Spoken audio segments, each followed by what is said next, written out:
तुम उसी तरह तोते के रूप में भटको। नहीं नहीं, मुझे आजाद करो वरना मैं तुम्हें छोड़ूंगा नहीं। अब तुम मेरा कुछ भी नहीं बिगाड़ सकते। अब तुम जाओ यहां से और अब से ऐसे ही घूमो। अब तुम्हें पता चलेगा कि दूसरों को दर्द देने में कैसा महसूस होता है। इसके बाद वह राक्षस वहां से उड़ जाता है। मरचू और उसकी पत्नी सीता दोनों खुश हो जाते हैं। मरचू पहले की तरह काम करने लगता है। वह और उसकी पत्नी दोनों खुशी खुशी जिंदगी गुजारने लगते हैं।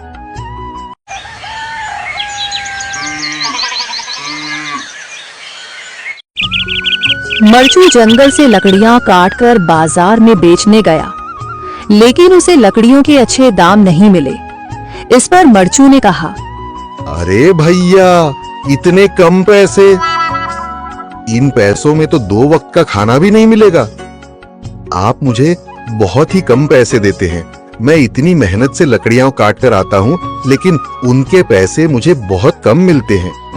भैया, तुम्हारी लकड़ियां होती ही इतनी कमजोर हैं कि मैं इससे ज्यादा पैसे नहीं दे सकता।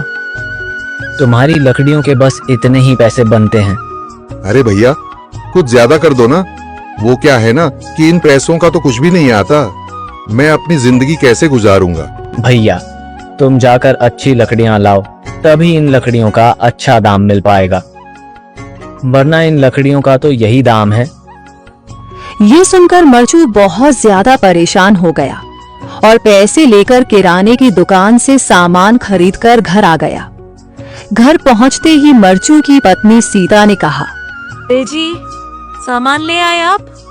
हाँ जी, सामान ले आया हूँ। सीता के चेहरे पर खुशी छा जाती है, लेकिन जब उसने सामान देखा, जी, इसमें तो बहुत थोड़ा सामान है। हाँ सीता, मुझे पता है कि यह सामान बहुत थोड़ा है, लेकिन मैं क्या करूं? मेरे पास जितने पैसे थे, मैं उतने का ही सामान लेकर आ गया हूँ। इस तरह हमारा गुजारा कैसे हो पाएगा जी? आपको तो पता ही है कि हम कितनी मुश्किलों से गुजारा करते हैं। हाँ हाँ, मुझे पता है, लेकिन मैं कर भी क्या सकता हूँ? मेरे पास इतने पैसे ही नहीं कि हम एक अच्छी जिंदगी गुजार सकें। इतनी मेहनत कर रहा हूँ, लेकिन फिर भी मेहनत का फल नहीं मिल रहा। इतनी मेहनत से अच्छी लकड़ी काट कर आता हूँ, लेकिन मुनासिब दाम नहीं मिलता। मैं तो बहुत परेशान हूँ। क्या करूँ? कहाँ जाऊँ? अरे जी, आप परेशान न हो, आप कोई और काम देख लें। मैंने कई बार काम तलाशने की कोशिश की, पर किसी ने भी मुझे काम नहीं दिया। ये सुनकर सीता भी काफी ज्यादा परेशान हो गई। मरचू से सीता की परेशानी नहीं देखी गई। उसने अपनी पत्नी सीता से कहा, मैं फिर से जंगल की ओर जा रहा हूँ। अरे जी, अभी मत जाइए ना, वैसे भी शाम हो रही है। आप कल चले जाइएगा, अभी मत जाइए। ठीक है, अगर तुम रोक रही हो तो मैं नहीं जाता। मैं कल चला जाऊंगा। इसके बाद मरचू गांव में घूमने के लिए चला गया। तभी उसे एक आदमी मिला और उसने कहा, कहाँ जा रहे हो भैया? और सुनाओ, क्या हाल चाल है? जिंदगी कैसे गुजर रही है?